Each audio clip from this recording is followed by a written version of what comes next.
তুমি কি এমন কাউকে কখনো দেখেছ যে অন্ধকারে পথ হারিয়ে ফেলেছিল, তারপর এক সময় আলোর সন্ধানও পেয়েছে, কিন্তু কিছুক্ষণ পর সেই আলো সে নিজেই নিভিয়ে ফেলল আর আবার অন্ধকারে ডুবে গেল। এক সময় সে নামাজে কাঁদত, কুরআনের তিলাওয়াতে শান্তি পেত, আজ সে গান, গসিপ আর দুনিয়ার মোহে গা ভাসিয়ে দিয়েছে। এই সব কিছু করার পরেও আপনি কি নিশ্চিত সে তার ভিতরের আলো এখনো সে জ্বলছে? আল্লাহর রাস্তা একবার পাওয়া মানেই চিরকাল সে আলো থাকবে তা কিন্তু নয়। সূরা বাকারার এই আয়াতগুলোতে আল্লাহ বলেছেন সেই সব মানুষের কথা যারা নিজের হাতে নিজের হেদায়েত ধ্বংস করেছে এবং এখন তারা চোখে দেখে না, কানে শুনে না, হৃদয়ে বুঝেও না। আসুন আয়নার মতো এই আয়াতগুলো আজ তবে চলুন নিজেদের শুরু করা যাক, তুলে ধরি।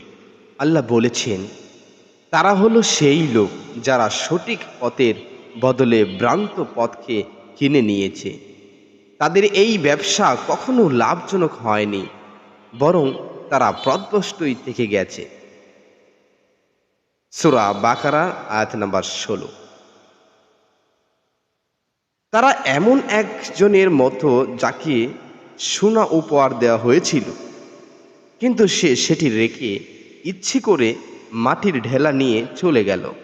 আল্লাহর পক্ষ থেকে দেওয়া হিদায়াত সবচেয়ে মূল্যবান বস্তু, কিন্তু সেই মানুষটি সেটা তোয়াক্কা করেনি, সেটা বুঝতেও পারেনি।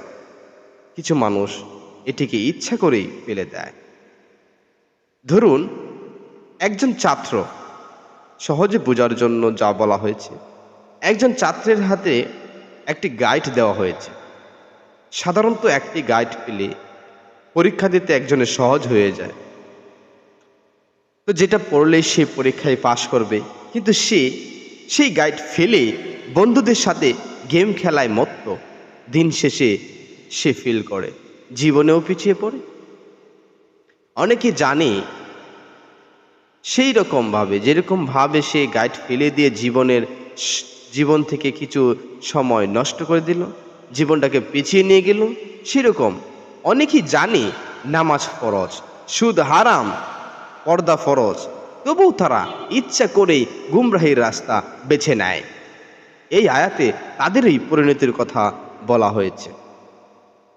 তারপর পরের আয়াতে আল্লাহ পাক বলেছেন, তাদের উদাহরণ সেই ব্যক্তির মতো যে আগুন জ্বালালো, যখন তা চারপাশ আলোকিত করলো, তখন আল্লাহ তাদের আলো কেড়ে নিলেন এবং তাদের অন্ধকারে ফেলে দিলেন, যাতে তারা কিছুই দেখতে না পায়।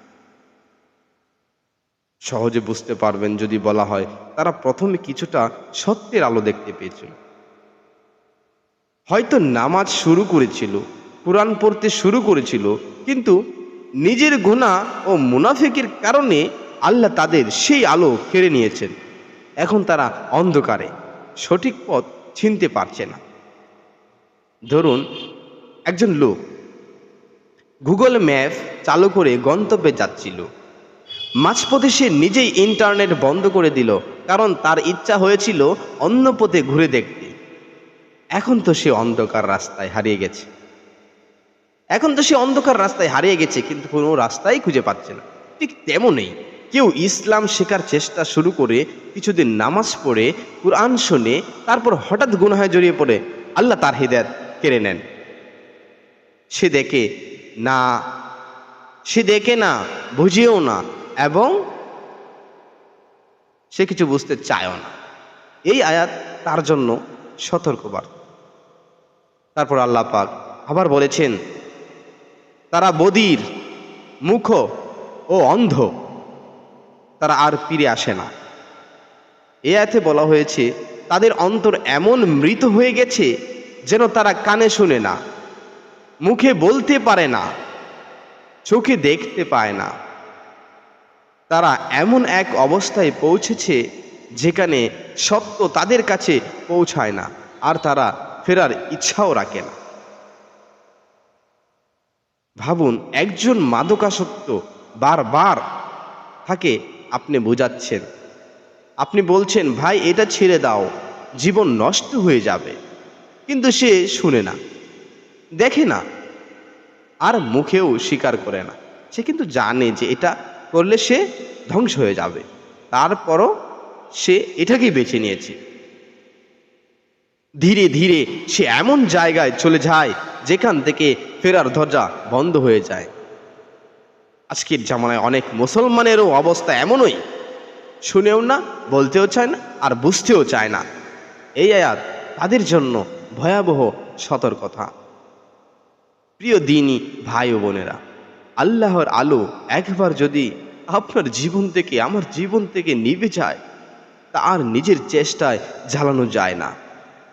এই আয়াতগুলো আমাদেরকে শিক্ষা দেয়, সঠিক পথকে অবহেলা করা মানেই নিজের জন্য অন্ধকারের জীবন তৈরি করা। আসুন আল্লাহর হেদায়েতকে শক্ত করে আঁকড়ে ধরি, যেন আল্লাহ আমাদের আলো কেড়ে না নেন, আমাদের উপর রহম করেন। আল্লাহ আমাদের চাওয়া পাওয়া এবং সঠিক রাস্তায় চলার তৌফিক দান করুন। সকলে ভালো থাকবেন, এবং যারা আমার চ্যানেলটি সাবস্ক্রাইব করেন নাই, আমার চ্যানেলটি সাবস্ক্রাইব করে দিবেন, এবং একটি লাইক, একটি কমেন্ট করে দেবেন, এবং কমেন্টে জানাবেন ভিডিওটি কেমন লেগেছে। আসসালামু আলাইকুম ওয়া রাহমাতুল্লাহি ওয়া বারাকাতুহু।